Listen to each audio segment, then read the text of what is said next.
get to do this.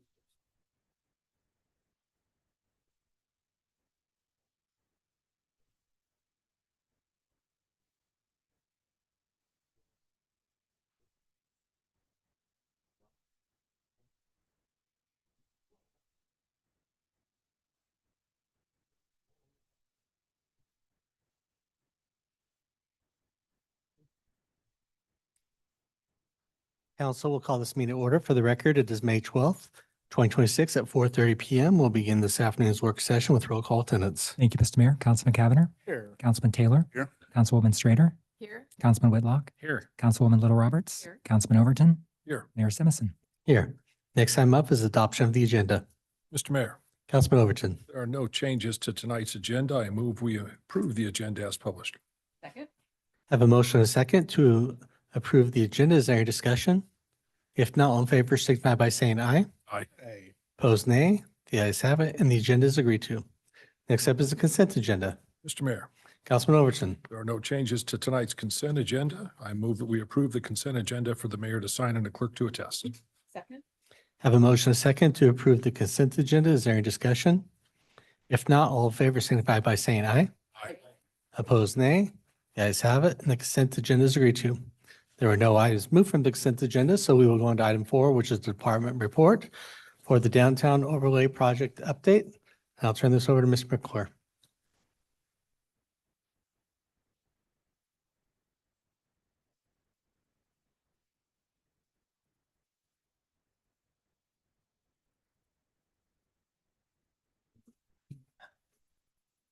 Mr. Mayor and Council, thank you for having me here tonight. As was just said, this is for the downtown overlay and standards update. Here's a quick outline. So why we're here, overlay review, outreach, and a proposed boundary.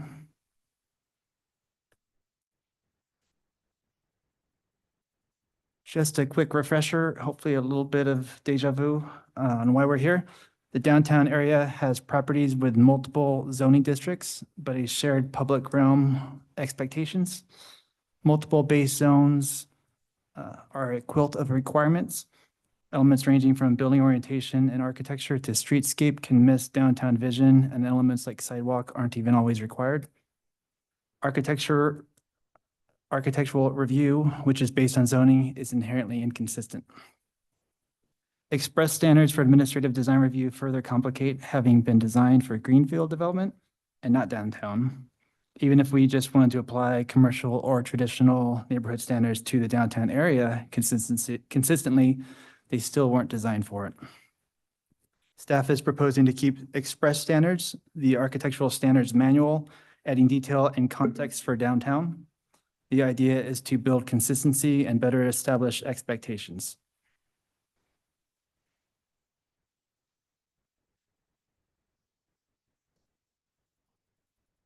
To apply consistent standards, there's 3 initial phases. That's minimal level of effort in staff's opinion, and then a lot of other possible work later. All phases overlap. This work is grouped, though, to help frame communication and support transparency. Phasing the work allows us to make progress and start moving without pre-committing to specific outcomes, and council decision-making is preserved, potentially staggered approvals to avoid an elephant. Concept phases haven't changed. Phase 1 is the tool, the enabling code. Phase 2 is the geography and defining what that means. Communicating expectations irregardless of zoning. Phase 3 are the new and revised architectural standards, express standards. These are yes, no, true or false, or measured. They're intended to not be discretionary.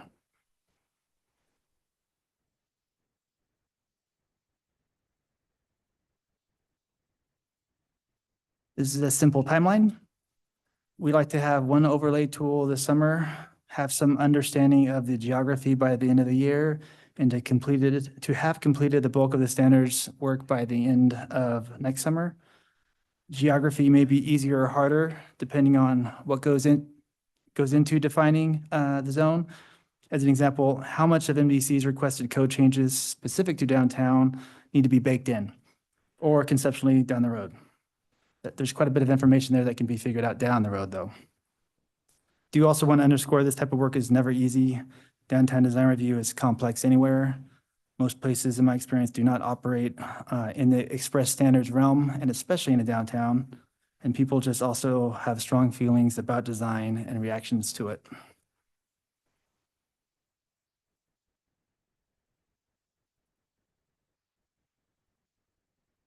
Outreach, this is shaped by what we've heard. We would provide opportunities for everyone to be involved.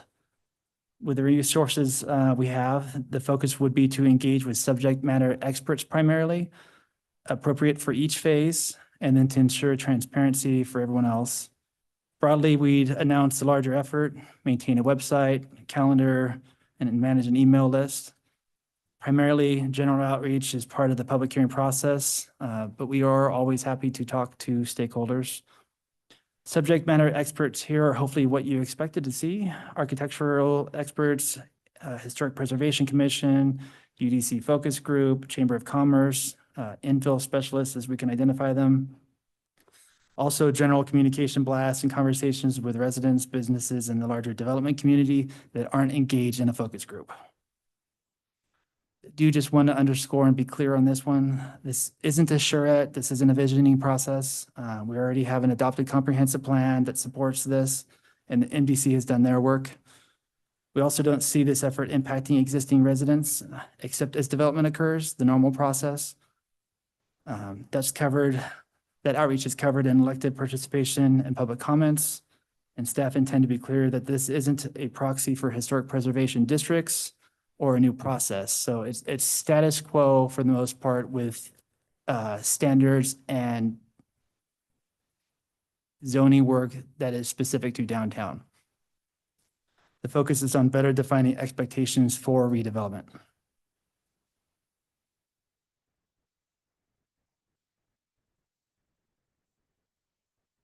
This boundary is a combination of feedback received by staff and then recommended forward by the steering committee. The future land use map boundaries, the actual overlay concept you see here provides a very neat package to justify this work. It's transparent and consistent, and we're not recreating the wheel. For the priority standard area, this is where we would focus the architectural standards work on. There's no perfect boundary. It doesn't go all the way down Main or Meridian. It's not a neat box in the middle. But there are shared elements. Most of this is zoned the same, but some of it does function differently, north and south of the tracks as an example. South of the tracks, though, does have a tremendous amount of potential and need, and particularly if any of the floodplain is alleviated. I will also just note we've seen some infill down there, and it doesn't always meet the standards we would like to hold. The focus area is a hybrid of visible potential, and this isn't a final decision today.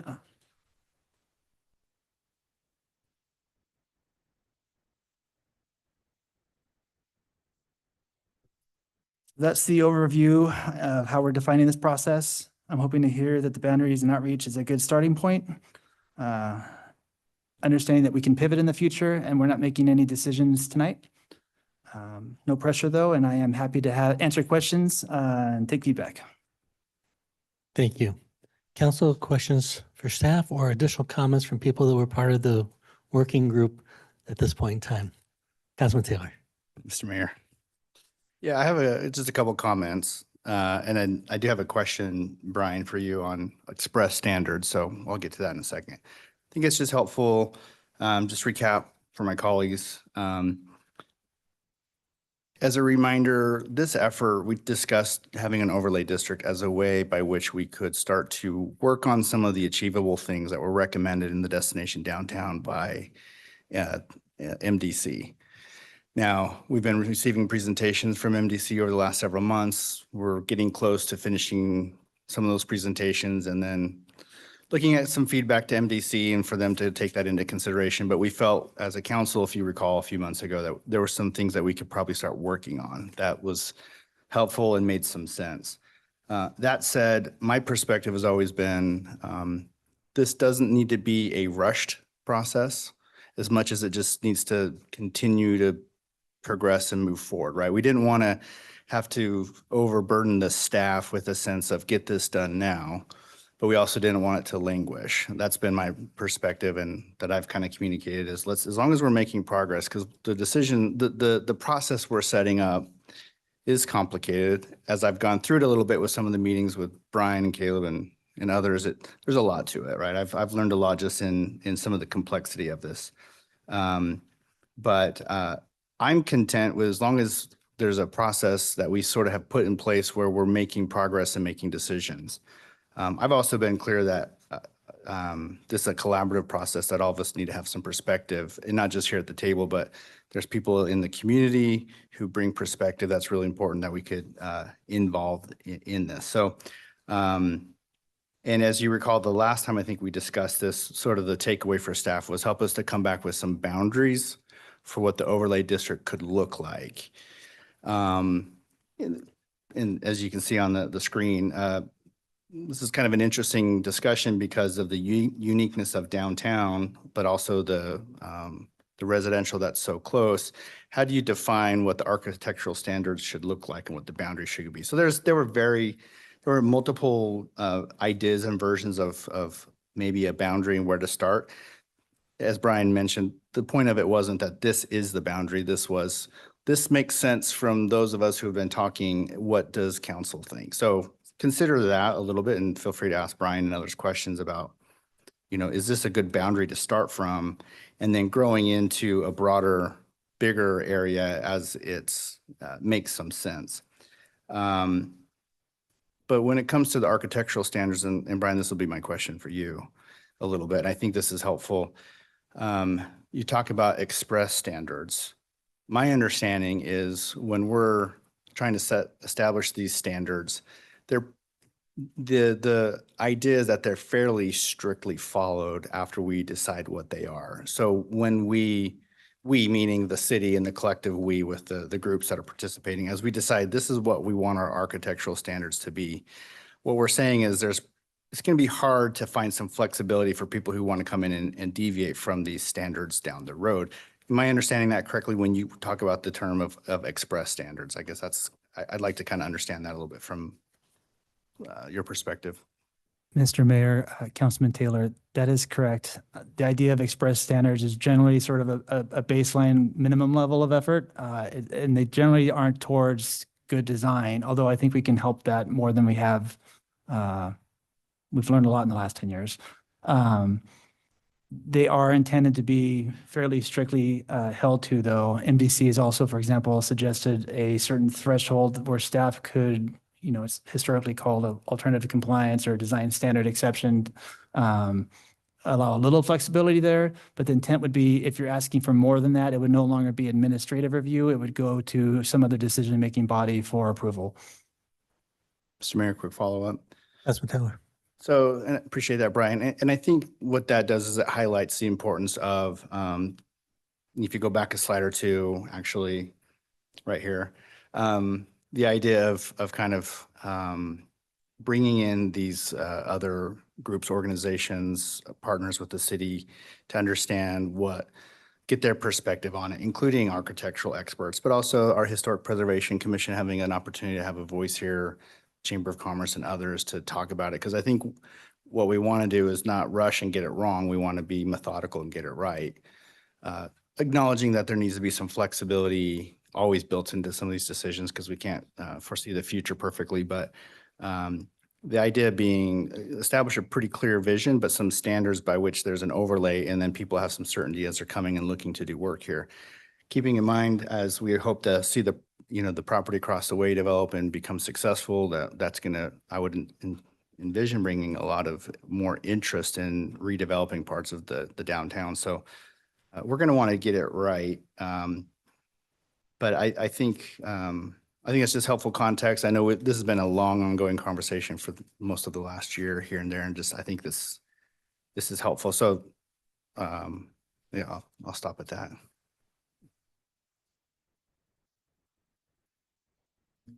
Mr. Mayor. Councilman Cameron. Brian, Caleb, can you maybe go to the slide that kind of has kind of your timeline? Appreciate, and this kind of falls the line, I think, with the memo in terms of you've got kind of 3 phases. I'm curious in your memo, it talks about some stakeholder engagement. So want to make sure that our timeline kind of mirrors expectations for everyone. Have we shared this timeline with our urban renewal agency? Do they see that as an appropriate timeline? Do they have concerns about it? They think it's too aggressive, too slow? Can you give us a little flavor about kind of what our partnership has been with some of these other agencies? Mr. Mayor, Councilman Cavanagh, I don't know. We've talked about general timelines, but I don't recall sharing it, something as, I mean, this is 3-month bucket, so it's not super Yeah. detailed, but I don't recall sharing something overly specific with them, no. Can you give, I'm sorry, Mr. Mayor, Councilman Cavanagh. can you give us some flavor when you're talking about work? Certainly, again, the memo talks a lot about stakeholder engagement, trying to get a balance in terms of what is staff's time in terms of the work versus providing information and waiting for feedback before, again, maybe future decision points from council. Can you walk us through that a little bit more, just maybe a little bit greater detail about what's going to be expected from what council should expect from staff at these checkpoints along the way, what staff is going to be looking for from council, and how that involves MDC or other stakeholders within the overlay district? Mr. Mayor, Councilman Cavanagh, it sort of depends on which phase you're talking about. Phase 1, the tool right there, I mean, that's basically done. It's just, we just have to put it on a public hearing. It's pretty simple. The geography there, the enabling actual downtown overlay, that's a code exercise that's going to have a lot of city staff reviewing that and coordinate legal. Parks would be involved. A lot of departments that are involved in downtown would be having conversations about that. So there's more internal work there. And then we'd be, of course, coordinating with the subject matter experts and groups who need to be involved there. But there's a little bit more work there for staff. The standards, I think, will probably be more of an impact on me, not necessarily a lot of other staff, and then with more effort put into coordinating a whole lot of other people. The standards, I think, are what most people will care about. Getting those things scheduled, having those meetings, doing all the work for those meetings, facilitating that, making the changes, revisions. Just going back to my experience with the architectural standards manual, that's a lot of work on the communication side and the managing side. I don't think there's a lot of, they're express standards that they're never going to be kind of a lot of fluff and pretty words that sort of people get divisive over. There will probably be some work, courtesy of some of our ADA changes to bring up to date the architectural standards manual itself and put all this in a accessible document that recent experience tells me isn't a lot of fun. But I don't think it's going to be traumatic. Did I answer the question? I think so, Mr. Mayor. Just maybe to Yes, just Mr. Mayor. clarify, it sounds like phase 2, largely City of Meridian employee staff heavy. Phase 3 is more external stakeholder heavy in terms of them providing us feedback and context before we get to the finish line. I should have asked that question in a better way, so I appreciate it, Brian. Thanks for that added clarification. Mr. Mayor, Councilwoman Schrader. thank you. Brian, would you mind bringing up the map? I just noticed you seemed a little bit on the fence about whether it should extend south of Franklin when you mentioned it, and kind of just wanted to check in on the thinking around that. Is the idea that we start here, and if it's successful, it makes sense logically to sort of expand this geographically? How would that work? Like, if we don't expand our map now and we wait, are we kind of misleading people if we do it later? Like, I just want to kind of understand how set in stone the map is going to be and at what points we might expand it or change it. Mr. Mayor, Councilwoman Strader, maybe I'll sort of answer that 2 ways. The overall boundary here, the overlay, the comp plan alignment layer, I don't see that changing at all. That provides too much justification and rationale for not having a vision process. We're relying on what we've already done, the work that's gone into this. The second phase, what defines that zone, that's an overlay zone, but what defines that zone, there are some things there that would affect development throughout. It wouldn't be architectural standards necessarily. It would be, you're going to do sidewalk. You can tell I care about sidewalk. there's public realm expectations that we sometimes miss with new development. Most of the architectural standards itself, and that boundary there, a lot of people already have a lot of ideas on what that should be. And I honestly don't have all that strong opinions on it. The only thing I would note, and I already did note it, I'll just reiterate it, is, south of the tracks does have floodplain. And if that floodplain is ever alleviated, you're going to see a lot more stuff happening down there. We've already seen some stuff down there that I'm not proud of. I'd rather not see more of it. That would be my only comment. Mr. Mayor. Councilman Strader. Thank you. I think that's helpful, and I feel like for historical reasons and there are a lot of different factors that have made it so that we've really focused on this geographic area specifically, but I do agree that we should just be mindful that maybe there are areas south of Franklin that we want to expand this to. Like I'd hate for us to maybe limit ourselves unnecessarily if that makes sense. I'm okay with starting here and getting it going, and we're going to get a lot more input on the geographic area, I think, as we do our stakeholder outreach and so forth. I just think we need to look at that, because I feel like when you get off of the interstate and you're driving into Meridian, we have this kind of gateway, and then we have a lot of development that to me doesn't really match what I think is our ultimate vision for the downtown area. And I just wish there was a way to kind of transition into what we want to see more of. So it's just an open conversation, and one we can keep having, but I guess just to communicate on my end, I'm pretty open-minded about the map and kind of where it should go. And if we feel like it's successful, even expanding it, I don't want to upset the apple cart. I realize a lot went into getting us to this point too. So, Mr. Mayor, Councilwoman Strader, I apologize if I missed your South of Franklin comment initially. There's definitely potential there. I think it's absolutely easier to get this stood up before expanding it too much. You don't really see it here, but one of the urban renewal districts goes north of Fairview Cherry there, and there's some potential there as well. It's not currently identified on the comp plan though, and so there's a rational nexus that's a little harder to get to just when we're rushing this, to get it moving, rushing to get it moving, not rushing to get it done. Mr. Mayor, Councilman Strader. this just sort of prompted a question. So do you feel like a comp plan change needs to come in tandem with this overlay district if the district boundaries were to change? Like, that was kind of an interesting comment. I just wanted to understand that a little more.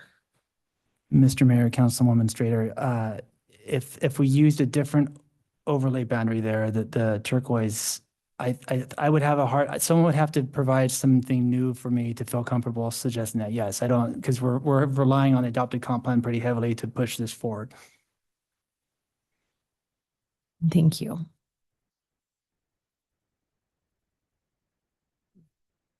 Council, any additional questions, comments? Okay. Thank you very much. With that, last item on the agenda, Mr. Mayor, Councilman Overton. I move that we go into executive session per Idaho Code 74-206, subsection 1C, 1F, 1J, and 1A and B. And do you want to maybe spell out the very last one? 74-206A, since it's different than the others. Mr. Mayor, Councilman Overton. the last section of that executive session is to consider labor contract matters authorized under section 74-206A, 1A and B. Second agree? Okay. Is there any discussion? If not, clerk call the roll. Thank you, Mr. Mayor. Cavanagh. Aye. Taylor. Aye. Strader. Aye. Whitlock. Aye. Little Roberts. Aye. Overton. Aye. All ayes, motion carries. We'll go into executive session.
Do I have a motion to come out of executive session? Mr. Mayor, Councilman Overton. I move that we come out of executive session. Motion second to come out of executive session. All in favor signify by saying aye. Aye. Opposed, nay. The ayes have it. We are out of executive session. Mr. Mayor, I move that we adjourn. Motion second to adjourn. All in favor signify by saying aye. Aye. Opposed, nay. The ayes have it. We are adjourned.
Council will call the meeting to order. For the record, it is May 12th, 2026 at 6 p.m. We'll begin tonight's regular city council meeting with roll call attendance. Thank you, Mr. Mayor. Councilman Cavanagh. Here. Councilman Taylor. Here. Councilwoman Strader.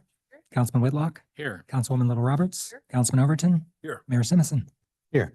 Next is the Pledge of Allegiance. We'd all please rise and join us in the pledge.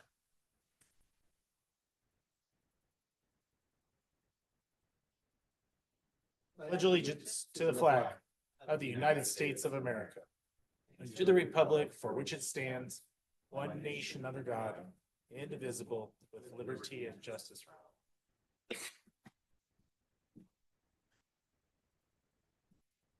Our next item will be our community invocation, which tonight will be delivered by Mick Armstrong. If you would all please join us in the community invocation or take this as a moment of silence and reflection.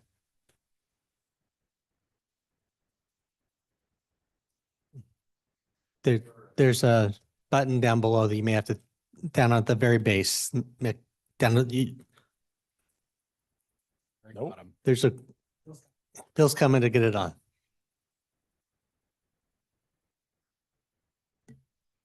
There we go. So I apologize for my casual attire. Our youngest grandson has a Meridian Baseball League game as soon as after this. But Father, I just want to thank you for the way you blessed this community. You blessed us with good leaders. And just in reading in Isaiah, it talks about how we're like grass, and yet your word endures forever. And Father, that just the decisions we make, we intend to do good for our community and do things that are lasting and help make the community better.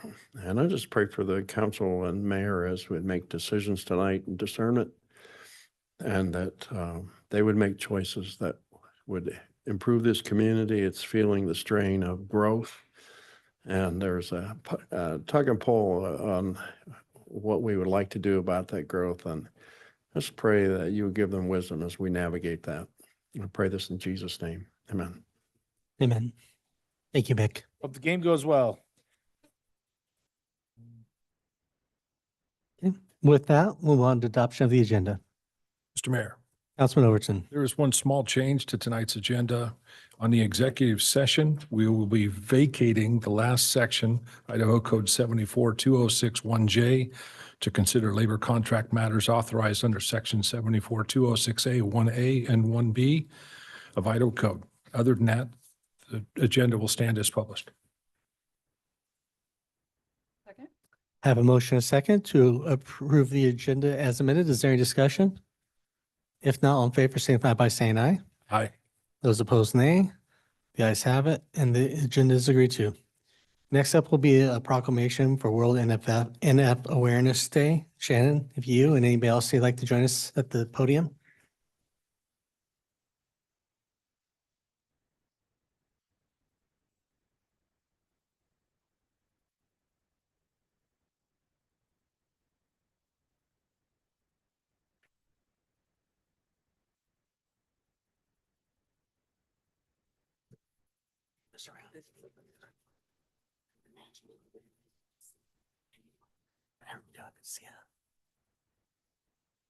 So as was mentioned, we are here to do a proclamation for NF Day. We'll go ahead and read the proclamation, and Shannon, I'll turn it over to you for any comments. So whereas neurofibromatosis NF causes tumors to grow on nerves throughout the body, which can affect the development of the brain, cardiovascular system, bones, and skin, and affects all populations equally, regardless of race, ethnicity, or gender.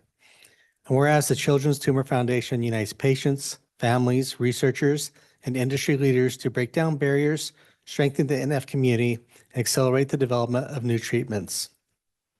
And whereas patient and family support is provided by the Children's Tumor Foundation through its informed resources, youth programs, and local chapter activities. And whereas much remains to be done in raising public awareness of NF to help promote early diagnosis, proper management and treatment, prevention of complications, and support of research. And whereas the Children's Tumor Foundation is observing May 17th, 2026 as World Neurofibromatosis NF Awareness Day to educate the public about this rare genetic disorder. Therefore, I, Mayor Robert E. Simpson, hereby proclaim May 17th, 2026 as World NF Awareness Day in the city of Meridian. Encourage all citizens and community members to become informed and involved in the fight so we can imagine a world without NF. Dated this 12th day of May, 2026. So on behalf of the city of Meridian, I want to present this proclamation to you. And Shannon, be happy to turn over the microphone. Thank you so much. Hi, everyone. Carson, come up. So this is our fourth time coming here. The first time that we came here, Carson was 6 years old and his sister was 4. And back then, NF is a genetic disorder that causes tumors to grow anywhere on the nervous system. And it affects now, it used to be 1 in 3,000. Now they know it's 1 in 2,000 births in America. And we have been fighting it as a family. That's the other 2 right there. Literally our entire lives. And a lot has changed. When we first came here, there was no cure. And then I think the second time we came here, they had their first effective treatment. And now they have 3 effective treatments. They're all for different types of tumors, but the foundation itself is growing. But what I really want to say is that these proclamations mean the world. When you have a disorder that, I mean, I don't think anybody could spell neurofibromatosis, let alone say it. Bringing out awareness to it is so important. And for Carson, being able to have that awareness and get the therapies and the treatments that he has needed, he has gone through a lot, but I will say he is for those who have seen him on the council, he is now in his first year at Boise State. He just pulled a 4.0 and he is thriving because of the awareness that's brought. So we just want to say thank you to the city of Meridian. Cool.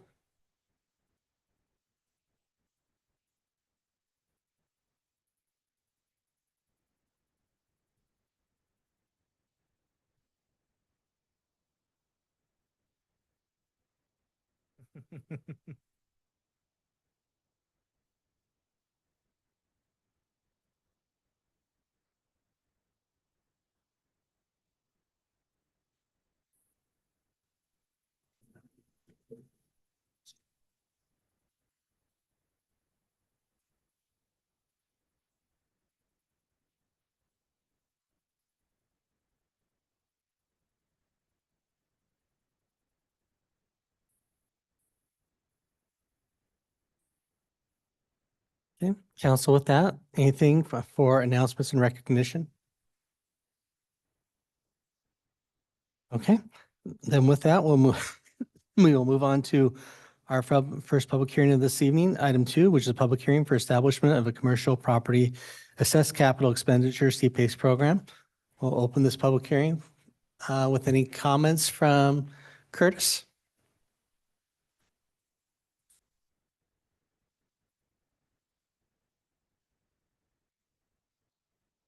Good evening, Mayor and Council. I have no further comments, but I'm here to answer any questions that might arise during the public hearing. Council, any questions from the presentations you've already received or any information you'd like for the public to hear as part of this public hearing? Okay, thank you, Curtis. Mr. Kirk, we have anyone sign up? Mr. Mayor, we did not. Okay, is there anybody present who would like to provide comments on this item, either online or if you're online, you can use the raise your hand function. If you're present, you're welcome to come forward at this time.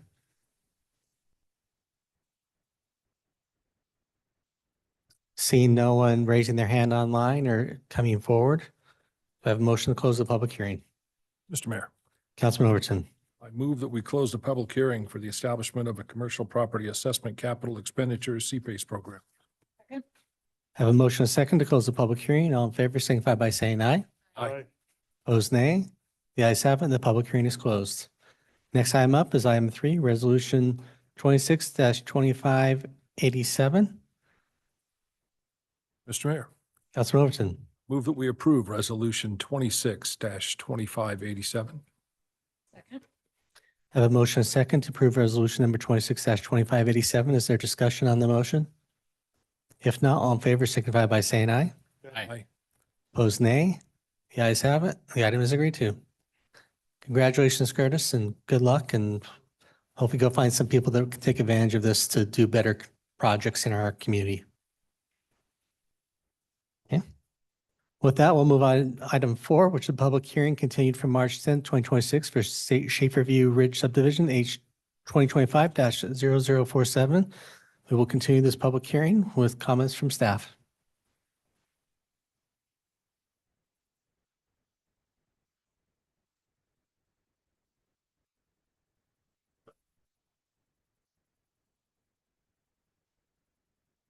Good evening, Mayor and Council. So at the, our last hearing, staff and the applicant was asked to meet with the regulatory agencies. So staff and the applicant met with, ITD and ACHD and, also talked with the school district. During that meeting, we talked about, the potential closure for Schaefer View Drive. At that time, all parties agreed that we would have no issue with that, with Schaefer View Drive being closed, with the understanding that ITD is the regulatory agency for State Highway Meridian Road, which is a state highway. So they had no objection. ACHD had no objection, even though they're not in charge of that, but they had no objection to the proposal. They did require that the applicant put a cul-de-sac at the end of Meridian Road, and it could be used for emergency access only. And then the school district, whoops, apologies.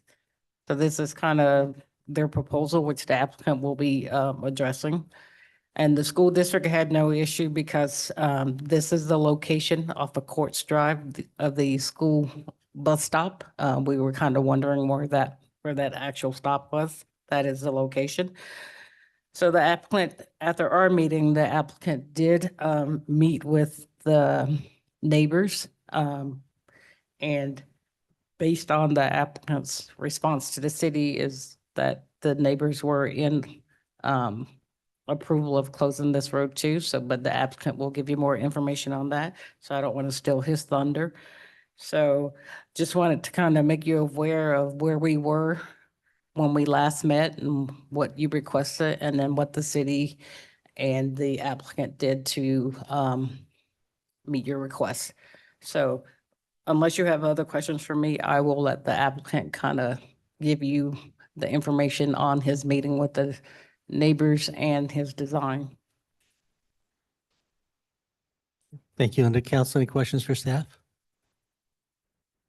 Okay, would the applicant like to come forward?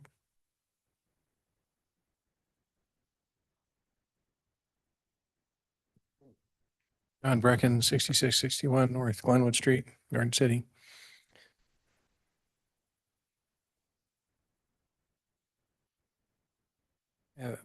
I brought some of the drawings that we had at the neighborhood meeting. And then I have some overview for reference.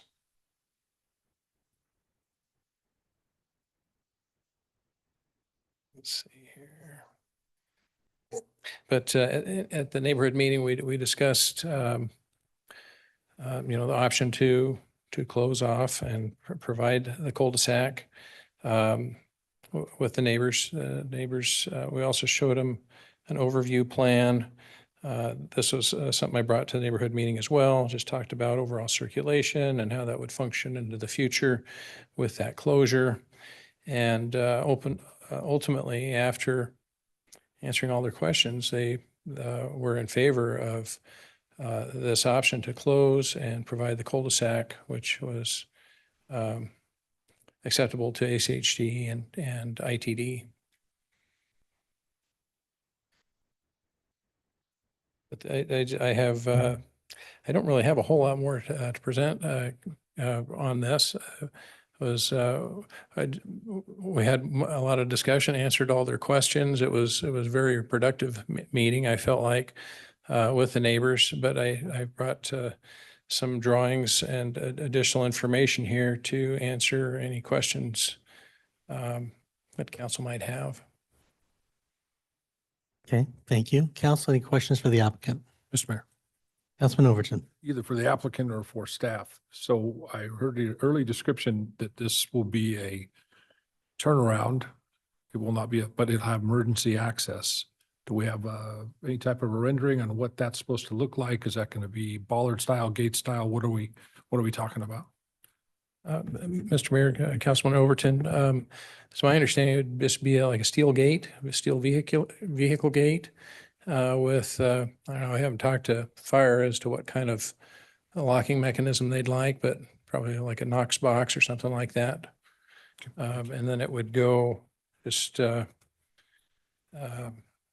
off of that, off of that approach so that the gate would be away from the highway so that a fire truck could pull off, they could get out, unlock the gate and access in that event. Thank you. Council, any additional questions? All right, thank you very much. Mr. Clerk, anyone want to sign up to provide testimony on this item? Mr. Mayor, yes, Dave Morgan. Mr. Morgan's representing an HOA.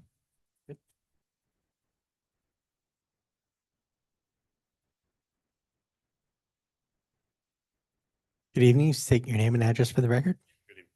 Dave Morgan, 498 East Schaeferview Drive, Meridian, Idaho. I'm also the HOA president for Schaeferview Estates. So just kind of basically want to step up here and just see what they had. I wasn't able to attend that last meeting, but I did get an update on everything from that.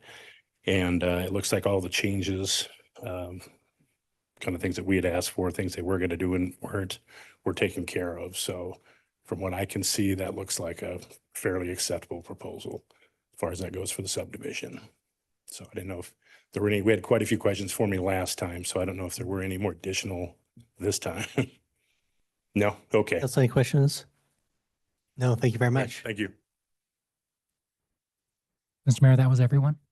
Okay, is there anybody else who would like to provide testimony on this item, either in the room or online? If you're online, use the raise your hand function.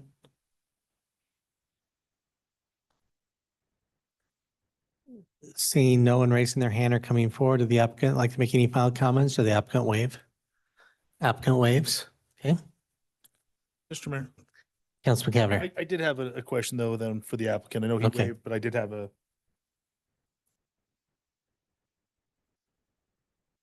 Thank you, Mr. Mayor. Mr. Brecken, appreciate you being here and again, working with our staff and ITD and ACHD. Government times government is never easy, so I appreciate that. When you were here last month, we talked a little bit about kind of just my concern around sidewalk, curb cut, gutter on that other side. I didn't know if you had any updates for me on kind of any progress on that. Is it still intended that we're only gonna do it on one side? Mr. Mayor, Councilman Cavanagh, topic did come up at the neighborhood meeting, and the neighbors would much prefer to not have that sidewalk in there. So I guess.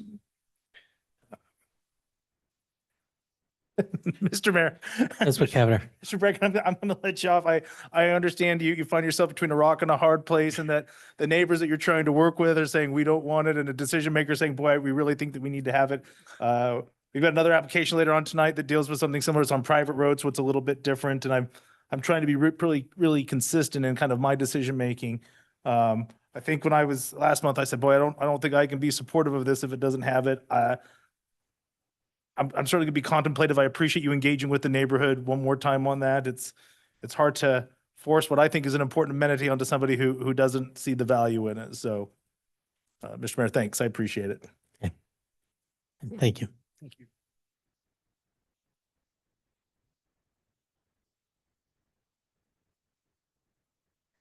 Would you like to come back? Yeah, since there was a question and directed. Yep. We don't have a problem with it. So to kind of answer your question, since I do represent the entire sub, no, we don't want that. You're tearing up a lot of people's yards, landscaping going into that. You're just having it on one side of the street. It's not meant to walk through our subdivision. It's meant to walk through their subdivision. So I would suggest that. And also we're county at that point too. We're not, that's not city property at that point. So up to that, I think where I described before, if you saw on the map, just past that cul-de-sac, or actually right where that road, first road comes out, sidewalk ends, you have a little sidewalk or crosswalk right there. Then that goes, so you can walk clear around Schaefer View Terrace, back in through Pinnacle, all in through that direction. So just to let you know, as far as the sidewalk goes, that's 15 in, not in favor of. So, all right, appreciate it. Thanks, Luke. Thank you. Yeah, well, with that, does the applicant have any final comments or would they like to waive again? Applicant waives again. Okay. Mr. Mayor, Councilman Cavanagh. nobody else looking to make comment. I move that we're going to close the public hearing on item number 4, application H-2025-0047. Second. Have a motion second to close the public hearing. Is there any discussion? If not, all in favor signify by saying aye. Aye. Opposed, nay.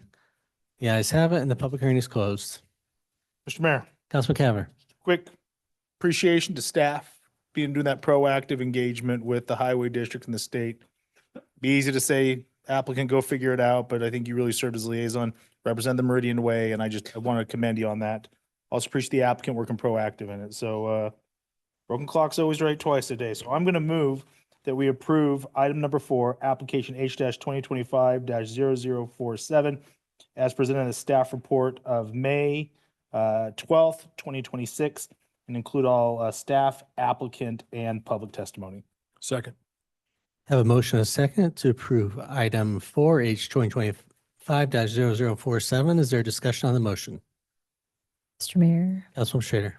I just wanted to make sure that that's inclusive of the closure of Schaefer within if the staff comments had already been updated to include that, or if that needs to be part of the motion. That will need to be part of your motion. Okay. Mr. Mayor, Councilman Cavanagh. I took it because it was presented this afternoon with the memo that it would be inclusive of that, but thank you, Councilmember Strader, for the clarification, staff for providing that clarification to be inclusive of the road closure.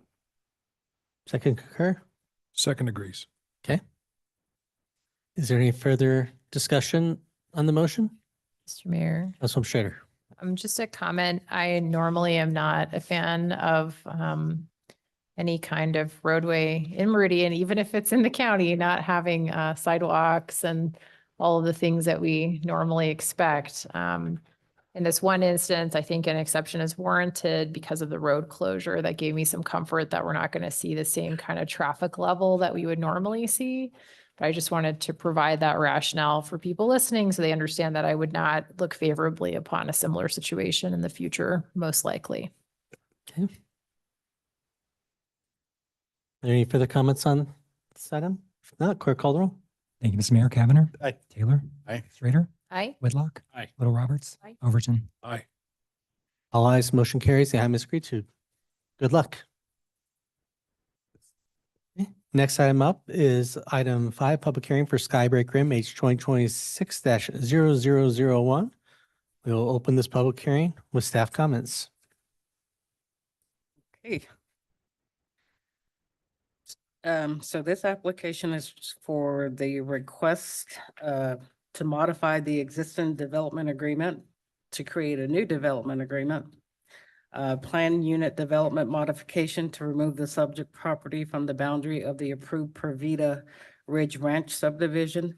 Rezone of approximately 6.64 acres of land from R8 to R15, a preliminary plat consisting of 38 single-family residential lots, building lots, 5 common lots, 2 common drive lots, and 1 private street. For the property located at 3727 East Lake Hazel Drive Road.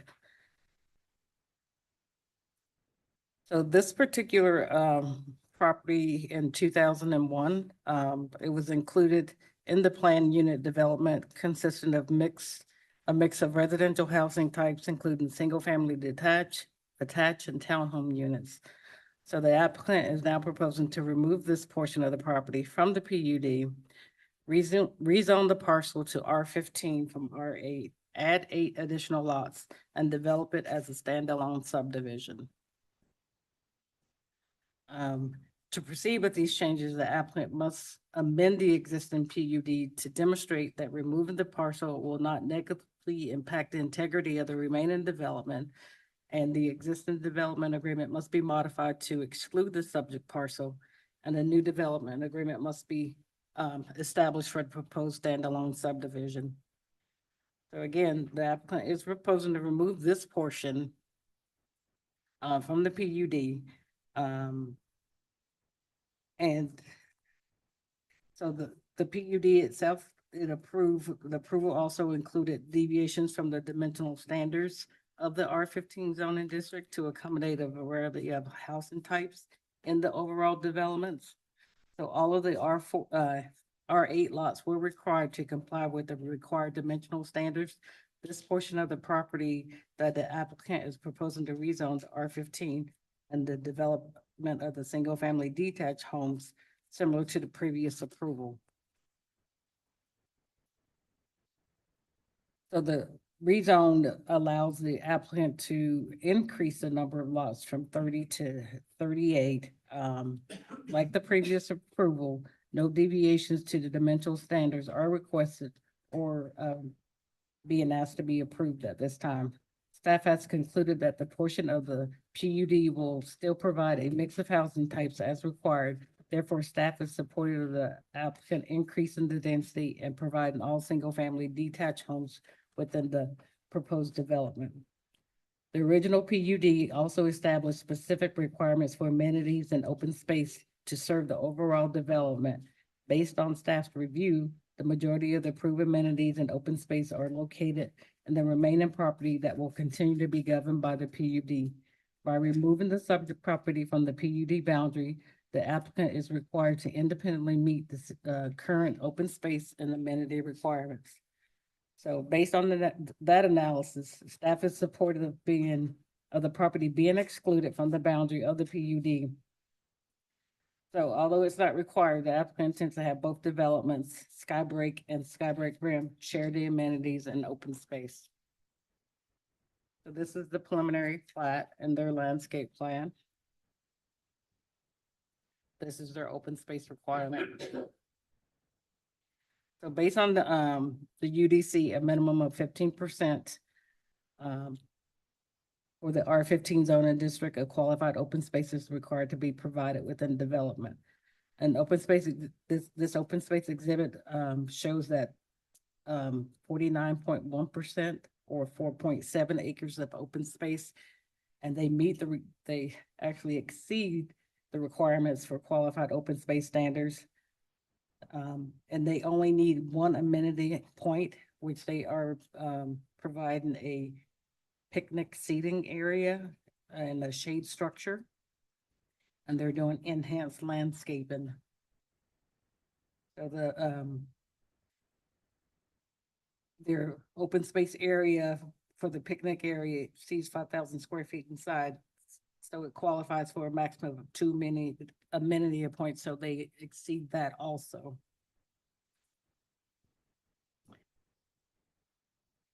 So this is like their proposed amenity. Ooh, Linda, can you get closer to the mic? Oh, sorry.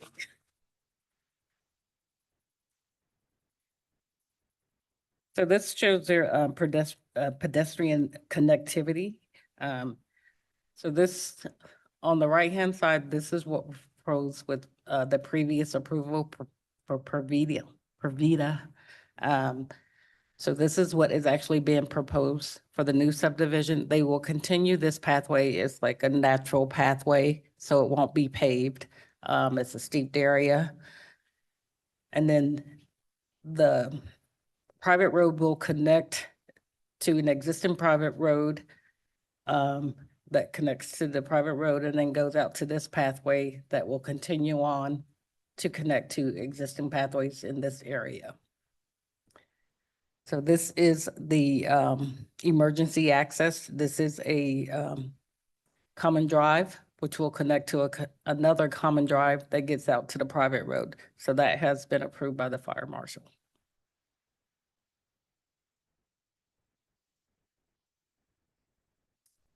These are the amenities that exist within Skybreak that will be shared with Skybreak Rim. These are the building elevations that were submitted for Skybreak Rim. So we're going to talk about some issues and waivers that came about as we were reviewing this. So common drives, so based on our code, common drives are not allowed off of a private street unless at least one side of the street or the development has designated adequate guest parking dispersed throughout as determined by the director.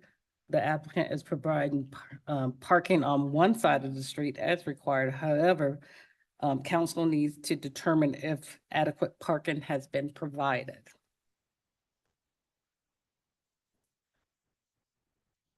The applicant is required to comply with the private street requirements outlined in the UDC. To serve the 38 lot development, the applicant is proposing the private street. In doing so, they are proposing to utilize the existing private street network within Skybreak development. While the proposed subdivision does not include additional gates, the development will connect and rely on the existing private streets and gated entrance that currently serves Skybreak community. UDC 113F4B.4 states proposed gate developments shall serve no more than 100 dwelling units. The applicant is proposing to construct private streets that tie into the existing private street network approved with the Skybreak project. A gate is not being proposed with this development, which means 38 additional homes will be using the 2 existing gates approved with the Skybreak subdivision.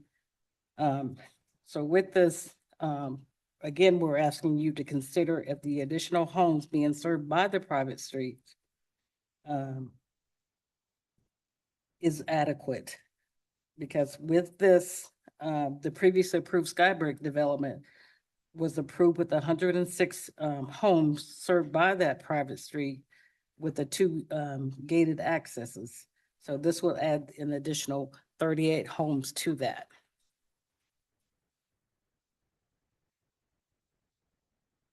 So the code in effect at the time when the gated entry was approved, it was for every 50 dwelling units. So given that the previously approved development already exceeds the 100 unit threshold, and the applicant's proposing to add an additional 38 homes to the existing private street network. So we're just asking you to look at this and consider whether expanding the number of homes served by this private street system remains appropriate and consistent with the intent of the Meridian City Code.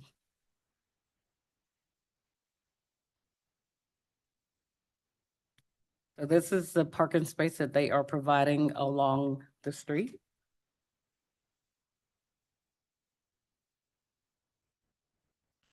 And this is their design for the private street. So they will have the sidewalk on the right-hand side of the private street and nothing on the left-hand side. Again, our code states that private street serving dwellings, a 5-foot wide attached sidewalk or 4-foot wide detached sidewalk shall be provided on both sides of the private street. This requirement may be waived or modified by the decision-making body if the applicant can demonstrate that an alternative similar pedestrian path exists. Again, the applicant is requesting a council waiver to construct a 5-foot sidewalk on one side of the street as previously approved with the Skybreak project. So.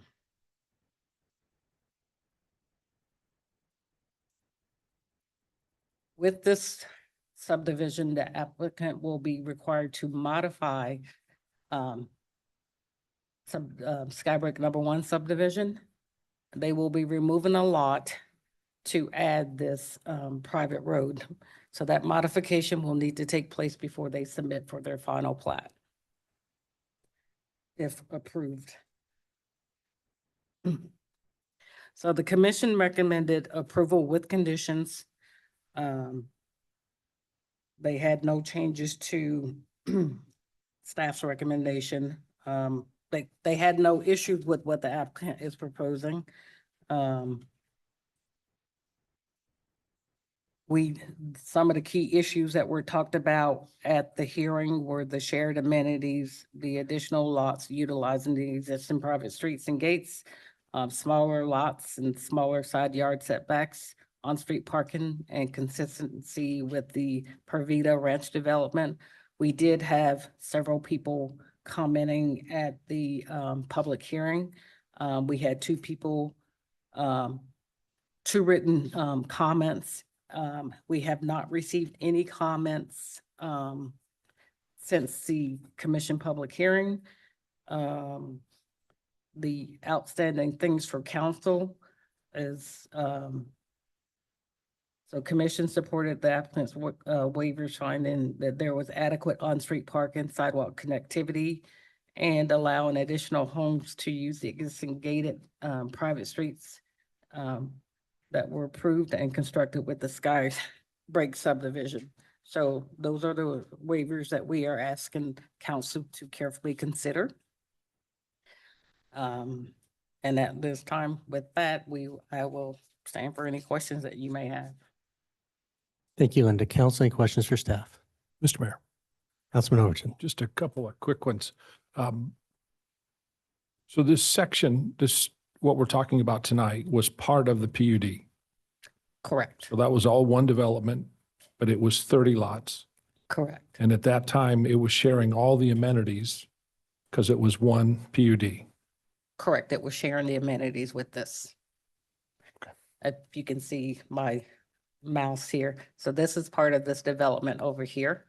So it was sharing the amenities with this, and then there's a portion that goes down, crosses the canal there.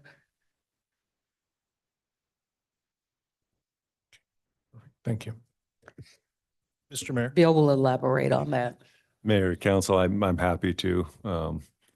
I think, Linda wasn't around when this came through, so I'm tag teaming this one with her. But essentially, you're correct. It came through as one development, but if you've ever been out to the site, you can definitely see that this project is quite a bit higher than the remainder project. So when it was approved, a lot of the deviations through the PUD process happened on the lower half of the property where they're building the townhomes and the attached product down below the ridge. And so when the applicant came through with the PUD for the 30 lots, there was no vehicular connection. It was only a pedestrian connection. So although it came in as one part, it is somewhat disjointed from Pura Vida just because of the nature of the slope and the topography in the area. And that's why you saw it connect into Skybreak originally back when they happened about the same time. Skybreak was annexed in about the same time as Pura Vida. And so they worked with this applicant to make sure that they were tying in with their utilities and their street network. And just to be clear on the record that this 30 lot sub portion did not request any deviations from the dimensional standards because again, it was intended that it would be single family and potentially blend in more with this portion of the development than down below. So, and that's really what we're here to talk about tonight is how does this piece fit into the puzzle now when you don't really have good vehicular connectivity to the area down below. And so I think the applicant will provide a lot of that information, but it's just kind of give you that backstory. This was always kind of, we'll do RA because it's medium density. We really think access is an issue for the fire department. We can't do more than 30 homes on us without having a secondary access. So that's where the 30 came in, and R8 along the perimeter seemed to blend in with what was the existing development to the south of this one. Mr. Mayor. Councilman Cameron. Bill or Linda, kind of along Council President Overton's comment. I'm living in the subject area. How do I get to the amenities? Can you walk me through my paths to get there?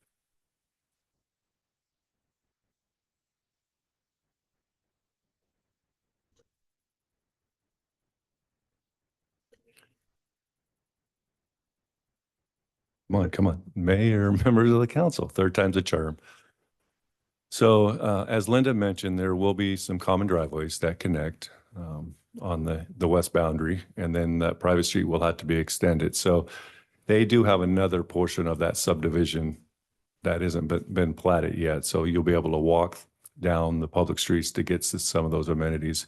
If you recall, when Skybreak was approved, originally staff was focused on having a central location, a central amenity for the development. And at that time, council, when you guys acted on the application, you guys were fine with these nodes of open space being broken up, dispersed throughout the development, because you thought that provided a good additional open. This is a large development, so it made sense to have it dispersed throughout the development. So that's why it was just as critical that when we reviewed this one, that this site was a standalone, had their own amenities, own open space, so that if residents didn't or wanted to at least stay here in their gated portion, they could still have a way to enjoy that amenity and recreation. But there is plenty of connectivity that will come through this. It's just hard to see it at this scale, but I'm sure the applicant can probably elaborate more on that for you. But they will have access to the pool and the clubhouse. It's, I don't know, a couple 100 feet away. Okay, okay. Mr. Mayor, maybe a couple just quick more for Yes, McKever. staff. Bill or Linda, I want to talk about the 100 units for a gate. Like talk to me the basis. Why 100? Why not 200? Why not 50? What happens at 100 that would cause staff or council that we should be concerned? Like granted, we granted an exception past 100 to I think 106 or 108. But what is accelerated to make things dramatically worse at the amount that the applicant is proposing? Yeah, Mayor, council, I think you're aware we recently changed code based on a direction of the UDC focus group. You guys recently passed that, but the reason why we capped it at 100 originally was we want to promote public streets, not private streets, because of the cost and expense. We want neighborhood connectivity. So the more you add homes behind that, the more impact you could have over time to that road network. So that was the rationale. That the code always said a limited gated community. So what does limited mean? So 100 seemed to be the right number. There's no magical. Okay. But originally when we had it, it was 50. The fire code was no more than 50 homes behind on a single axis. So that's why we landed 1 per 50. And we ended up, you'd have to provide a gate for every 50 homes. Now with the change, what we say is you can have up to 100 homes unless you go through a PUD process. So that's what we did with Apex Cadence. They went through that PUD process. They did 200 and plus homes behind 2 gates. And so that's how we arrived at that. We've given the applicant the out. The only oddity with this is when you're trying to take an existing private street and roll more into it, because it doesn't make sense to do a PUD on this little piece of a pie. So that's why we try to make the case to you that they're not adding a gate, they're just using existing gates. And so that gives you the ability to say, you're still meeting the intent or not. This is how we try to at least portray that in the staff report, that you could still get there under, because they're not actually providing a gate. So that's the rationale we wanted to provide. And then of course, as Linda mentioned, this came up before you in 2021 when you took action on this application, and you guys were comfortable with more than 100 homes behind the 2 gates. Mr. Mayor, just my final question. Councilman McKever. The private drive that runs along, was it lot 17, 18, and 19? What's the length on that? We know. Mayor, members of the council, if I had to guess, probably the lots are about 40 feet wide, so about 120, but you add the other one into it. So the total length of the 2 common driveways will be definitely over a couple 100 feet. But there will be a gate between separating the 2 common driveways from each phase. Yeah. All right, thank you. Mr. Mayor. Councilman Taylor. Just a quick question, Bill, going back to the gates and PUDs. Tonight, we would be considering waiving that requirement as opposed to allowing more than 100 with the PUD. Because as I was kind of looking at it, the PUD granted them some excess homes, more than 100. We did it in, was it Apex Cadence or one of the other, it was a couple hundred homes through a PUD. This is not a PUD tonight. So if we're going to allow it, we're allowing it via waiver. Am I understanding that correctly? Like the city would be waiving that requirement? Mayor, members of the council, it's not necessarily a waiver. It's just you're making the finding that they're still meeting the intent of the private streets because the fact that they're not really providing another gate. Yeah, Mr. Mayor, and just real quick, I wasn't sure if what we were doing tonight was anything unusual or if it was, yeah. It shouldn't be anything out of the ordinary, unusual. Again, it's consistent with what you'll hear from the applicant is, again, it's kind of always been this way coming. It's always been branded or part of this development. They're just trying to make it official now. Council, any additional questions for staff? Okay, would the applicant like to come forward?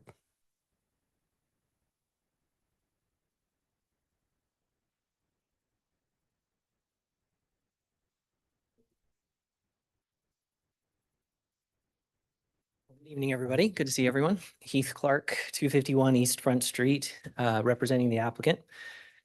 So this is, I think, a pretty straightforward application. Essentially, we're trying to take an orphan part of another subdivision and bring it in with the rest of the family in a way that I think makes a lot of practical sense. So this is the location of the project, and you can see how it sits between the two existing projects, Pura Vida and Skybreak. The area itself, everybody's familiar with. There's been a lot of work done in that area, lots of infrastructure that's gone in. But one thing we added here was this kind of red hashed area, and because I'm going to talk about that a lot during this evening's presentation, and that is the hillside there, and it's pretty steep, and it really drives a lot of the conversation about why we're doing what we're doing here tonight. Another element that I do want to emphasize is the comprehensive plan. So you can see that there is a dividing line between existing Skybreak and Pura Vida, where you have medium density residential on the south for Skybreak. And then this project is actually in the medium high density residential, which is the 8 to 12 units. So that in part was part of why we're looking at this, trying to make it match up with the city's comprehensive plan. But we are very much well below the comprehensive plan band of 8 to 12 units. We're below 6. So this may help Councilmember Overton's questions. You kind of get a feel for the difference here. So if you stand on the side of the hillside there, you're looking down at slopes of 2 to 1. That's in part why we don't have as many pathways as were shown originally on the Pura Vida plan, because they're just not possible. You're looking down about 60 feet, and it's about the equivalent of a 5 to 6 story building. It's kind of surprising. You wouldn't realize that there is that much, but you can see the Skybreak lots looking down over Boise Ranch golf course there. So that gives you a feel for, how these two projects really didn't connect physically. Now, as an entitlement, you can see the difference here as well. So the PUD area for Pura Vida is really the stuff that's down in the bottom of the valley. That's where the attached stuff was, where the dimensional standards were tweaked. And it sits separated from the R8 area that's up on top of the hill 60 feet away, or 60 feet above.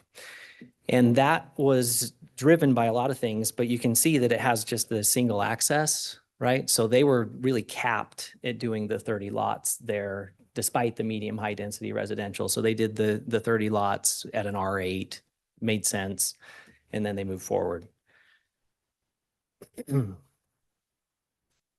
So, but I think the point in looking at this is that you can see that this is very much separated. So if you were a homeowner if this were to stay in Pura Vida and it was developed that way, if you wanted to take the kids down to go use the park or the neighborhood HOA amenities, you would be either jumping in the car and driving around and down Eagle Road and then back up to Lake Hazel and down to get into the project, or you would have been getting on one of those, a switchback pathway to get down and travel down the 50, 60 feet.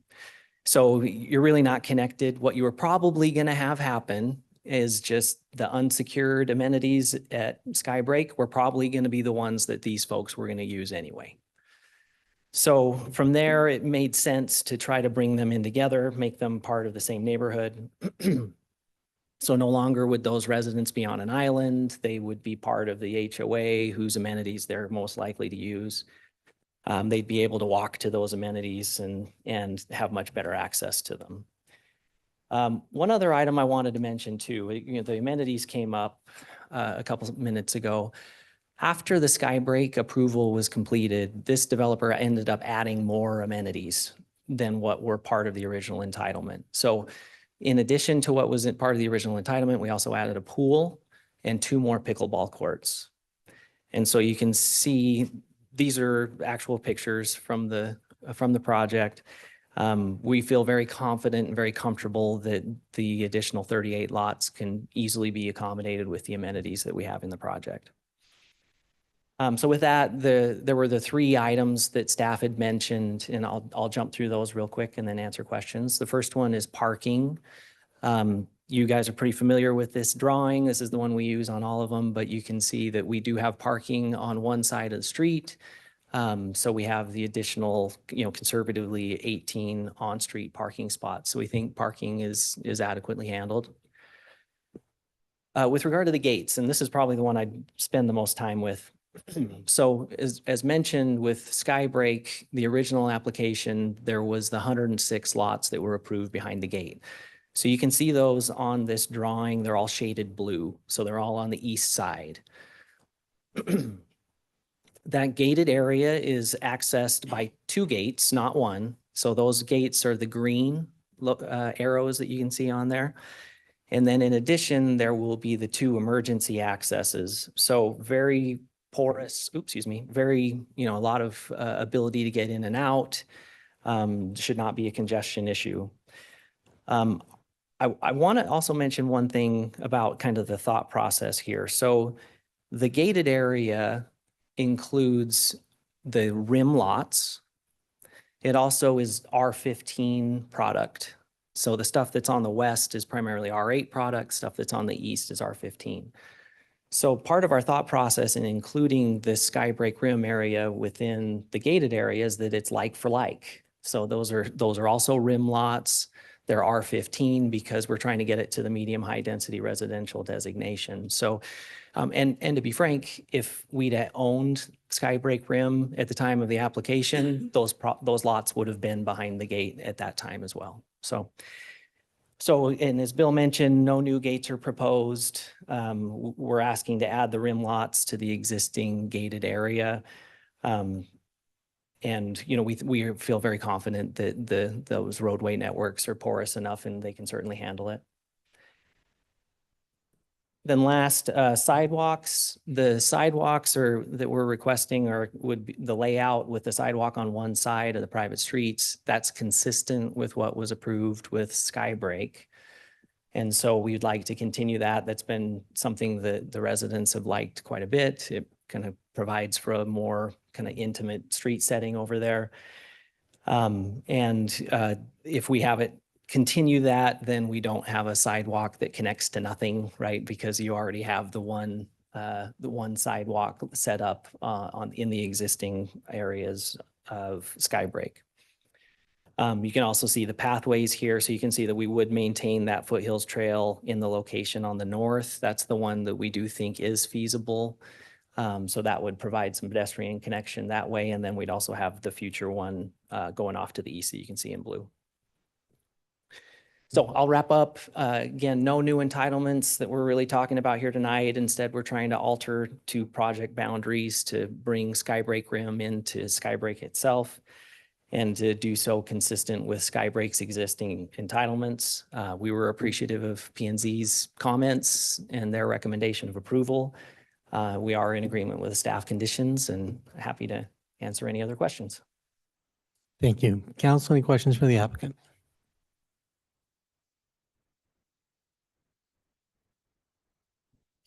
Good for now. Okay, thank you.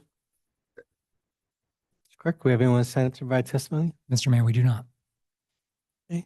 Is there anybody present who would like to provide testimony on this item? either in the room or online. If you're online, use the raise your hand feature.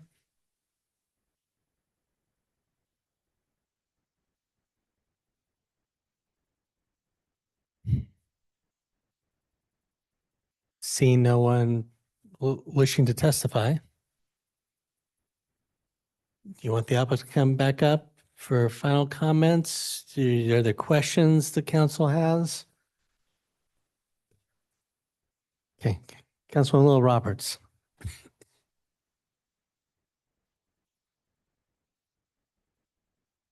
Thank you. Thank you, Heath. Sorry You bet. about that. No, no I problem. was drawing lines, thinking all my questions were answered, but just out of curiosity, I think it was mentioned that there was 49% open space. What if you include everything? What's the percentage then? Then I'm assuming it's not going to be 49%. Sure, and Councilmember Little Roberts, I think you're meaning if we include that within all of Skybreak Right. as well. Do we have a number on that? I don't know that we have a number, but it is well in excess of the overall open space requirements. I just don't know exactly where it would be. Okay. And my second question is, I'm curious about the area that's too steep to include in anything. Is that going to be maintained in any way? Of course, this year with what we're looking at, I think fire season, how's it going to be maintained or left natural? Yeah, Councilmember Little Roberts. So the hillside area itself, I think that's what you're focusing. Yes. It'll be a common lot. So the ultimate long-term maintenance of it would be the association. With those areas, we do try to focus on that issue of trying to make sure that we're not having combustible materials build up.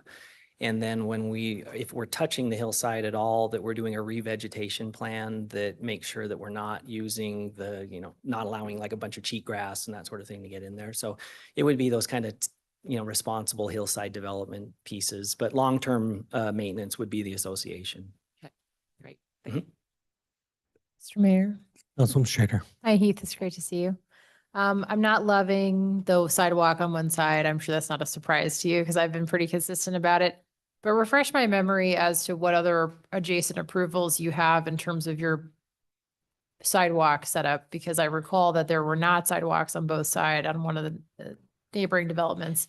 You just want to walk us through how this kind of compares to the surrounding developments. Councilmember Strader, the primary, so I mean, if we look at Skybreak itself, and I don't know if you're referring to Skybreak itself or if you're asking about other projects, which I don't know that Jim, do we have any other projects with sidewalk on one side? Okay. Okay. So excuse me, what's that? Okay. So I'll talk about Skybreak first, but so when I said, for example, that if the sidewalk would connect to the sidewalk if you had it on the one side and if you had it on the other would go into a dead end. If you can see or an area that doesn't have a sidewalk, if you can see my cursor, this is where the sidewalk's being proposed and it would connect through and then match up against sidewalk that's on that inner block there. The only other places that we've used that type of layout is also behind gates and on private streets. And one example would be Movado. Mr. Mayor. Councilman Schrader. So, but just to confirm, so this entire gated area that would be consistent with having the sidewalk on one side? That's correct. Okay, thank you. That's what I thought. I just wanted to make sure I wasn't remembering incorrectly. No, you're correct. So everything in the blue is the area that has the sidewalk on the one side. Mm-hmm. And then I had one more question. Just, I had concerns previously about the topography of this area and just the drainage and how things are going. Is there any update on what is the status of the surrounding projects that you guys control?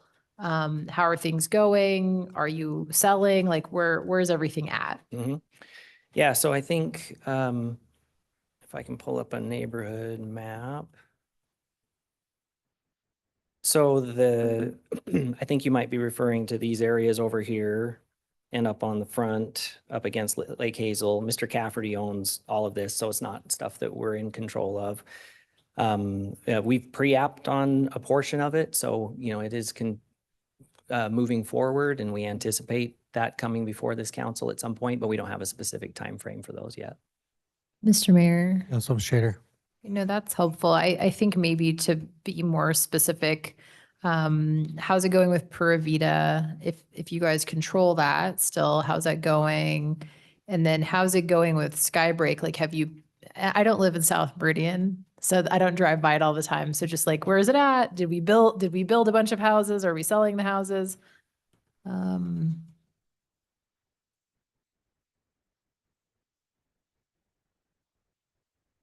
Yeah, that's a good point. Jim just reminded me that I live across the street. Yeah, and Jim knows my weird obsession with the topography here, so none of this surprised him, so. No, that's great. So we, Skybreak itself is probably about 60% through. A lot of the customs are going.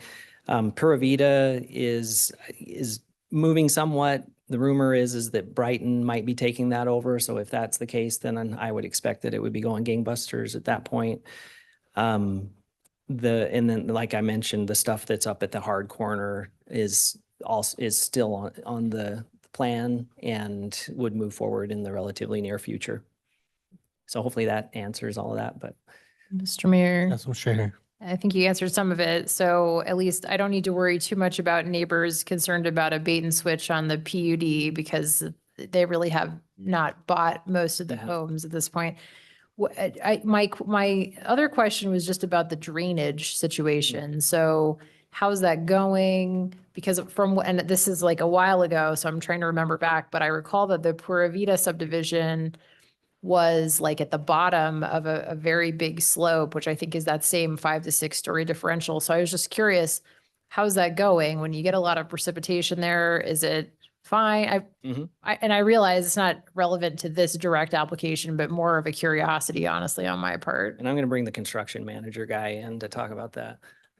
Yeah, Mr. Mayor, Councilmember Strader, Jim Conger, 810 East Central Lane, Meridian. Councilman Strader, what the good part about our area of Skybreak is we are up, which is really a pit run shelf. So the drainage is all in the ground and subsurface. Okay. None of it is ponds or anything of that nature. And none of it have we taken any advantage of pre-development flows to push water over the edges. And we actually have at our lower area below our phase 1, we actually have another future phase once Pura Vida does their phase 2 that has 18 or 25 lots still at the bottom of it that will be unaffected by anything up on top. But no, the Pura Vida, which we don't control the bottom area, all of that is along the 10 mile and does have a little higher groundwater, but up on our top area, it's all subsurface straight into the ground through ACHD sand filters. And even on our private streets, the City of Meridian standards have to match ACHD standards, which all of that is filtered drain water through that C33 sand and things of that nature. So absolutely no drainage issues amongst neighbors or to any of our own. I mean, drainage, thank goodness on this one is just fine. Mr. Mayor. Councilman Shader. Thank you. No, that's helpful. I just wanted to close the loop on that because it was an issue that stood out to me from before. That was a little while ago, but thanks. Okay. Councilmember Strader, I made my boys dig multiple large holes to plant plants for Mother's Day last weekend, and we basically had to have pickaxes to get into. There's just a lot of rock, so. Not a bad thing. Maybe. Yeah, no, it was good. They need to do more manual labor, so. Okay. Thank you. Council, any additional questions at this time? Yeah, well, would the applicant like to close then? I think we're good. If there's any questions, we're happy to answer them, but we appreciate your consideration. Applicant waives her closing. Okay, thank you.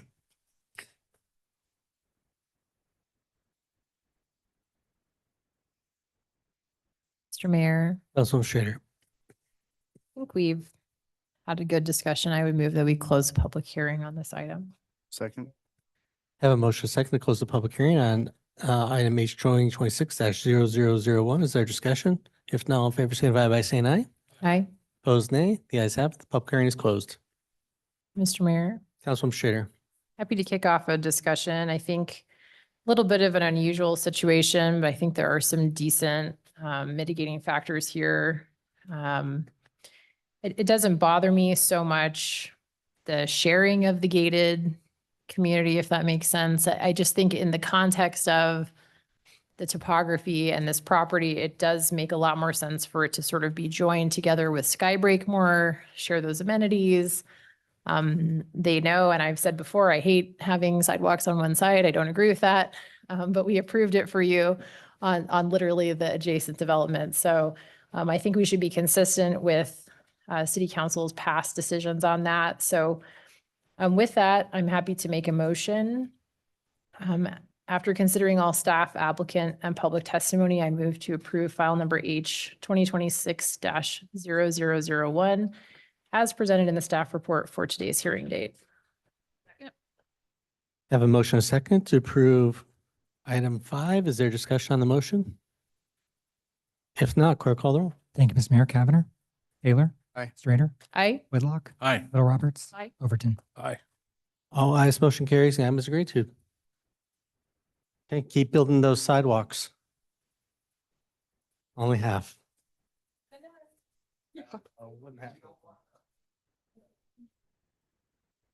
Okay, with that, we'll move on to item 6, which is ordinance number 26-2124. Ask the clerk to read this ordinance by title. Thank you, Mr. Mayor. It's an ordinance for rezone of a parcel of land located in the southeast quarter of northwest quarter of Section 8, Township 3 North, Range 1 East, Boise Meridian, City of Meridian, County of Ada, State of Idaho, as depicted in the map exhibit, rezoning 3.08 acres of land from CG zoning district to the R15 zoning district in the Meridian City Code. Directing city staff to alter all applicable use and area maps, as well as the official zoning maps and all applicable official maps depicting the boundaries and the zoning districts of the city of Meridian in accordance with this ordinance.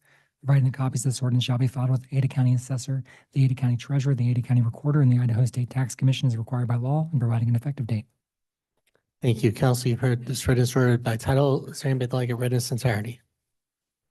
If not, do I have a motion? Mayor, Councilman Taylor. move that we approve ordinance number 26-2124. Second.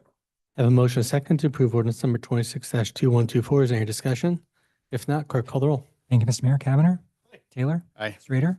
Whitlock. Aye. Little Roberts. Aye. Overton. Aye. All ayes, motion carries. And is agreed to. Next up is item number 7, which is ordinance number 26-2125. Ask the clerk to read this ordinance by title. Thank you, Mr. Mayor. It's an ordinance annexing land located in a portion of the west half of the northeast quarter of Section 29, Township 4 North, Range 1 West, Boise Meridian, Ada County, Idaho, as depicted in the map exhibit, rezoning 71.445 acres of such real property from RUT to R8 and CN zoning districts, directing city staff to alter all applicable use and area maps, as well as the official zoning maps and all official maps depicting the boundaries and the zoning districts of the city of Meridian in accordance with this ordinance. Providing the copies of this ordinance shall be filed with the Ada County Assessor, the Ada County Treasurer, the Ada County Recorder, and the Idaho State Tax Commission as required by law, repealing conflicting ordinances and providing an effective date. Thank you. Council, you've heard this ordinance read by title. Is there anybody that'd like it read in its entirety? If not, do I have a motion? Mr. Mayor, Councilman Taylor. I move that we approve ordinance number 26-2125. Second. I have a motion, a second to approve ordinance number 26-2125. Is there any discussion? If not, clerk call the roll. Thank you, Mr. Mayor. Cavanagh. Taylor. Aye. Strater. Whitlock. Aye. Little Roberts. Aye. Overton. Aye. All ayes, motion carries. Sam is agreed to. Next item up is executive session. Mr. Mayor, Councilman Overton. I move that we move into executive session per Idaho Code 74-206 subsection 1C and 1F. Second. Have a motion, a second to go into executive session. Is there a discussion? If not, clerk call the roll. Thank you, Mr. Mayor. Cavanagh. Taylor. Aye. Strater. Whitlock. Aye. Little Roberts. Overton. Aye. All ayes, motion carries. We'll go into executive session.